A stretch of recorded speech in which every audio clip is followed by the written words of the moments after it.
अकोला जिल्ह्यात गोवंश तस्करीचा प्रश्न गंभीर होत चालला आहे। एका दिवसात 2 ठिकाणी कारवाई झाली असून पातूर येथे अपघातात एका गोवंशाचा मृत्यू झाला आहे।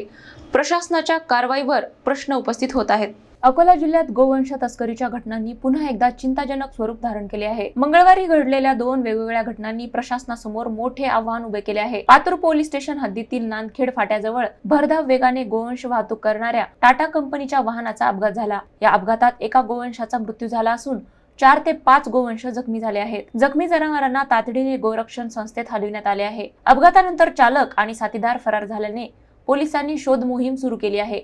दरम्यान रामदासपेठ पोलीस स्टेशन हद्दीतही गुप्त माहितीच्या आधारे कारवाई करत 4 ते 5 गोवंशाची सुटका करण्यात आली। यापूर्वीही कट्यार फाट्याजवळ अशाच प्रकारच्या अपघात घडल्याने ही घटनांची मालिका सुरूच असल्याचे दिसून येते। अमानुष पद्धतीने आणि भरधाव वेगाने गोवंशाची वाहतूक होत असल्याने अपघातांचे प्रमाण वाढत आहे। त्यामुळे गोवंश तस्करी रोखण्यासाठी पोलिसांनी अधिक कठोर आणि सातत्यपूर्ण कारवाई करणे गरजेचे असल्याची मागणी जोर धरत आहे।